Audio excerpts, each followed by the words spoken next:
To sta Lina in Peter. Spoznala sta se med šolanjem, simpatija je prerasla v ljubezen in začela sta skupno življenje.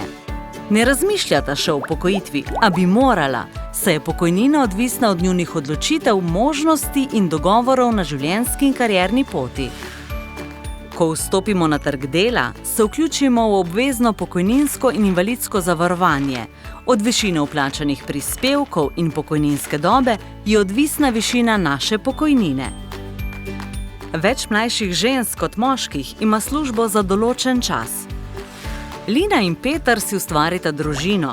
Kljub temu, da bi si starša lahko enakovredno delila starševski dopust, ga večinoma izrabijo ženske. Tudi bolniško odsotnost za nego večinoma koristijo ženske. Mame predšolskih otrok pogosteje delajo s krajšim delovnim časom.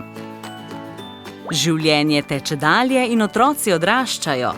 Lina in Peter prevzameta skrb za ostarele starše. Ženske pogosteje prevzamejo skrb za starejše. Ženske v povprečju zaslužijo manj kot moški. Tudi njihove pokojnine so nižje. Ženske na starost pogosteje živijo same, zato je višina pokojnine še kako pomembna. Varna starost je rezultat preteklih odločitev in možnosti.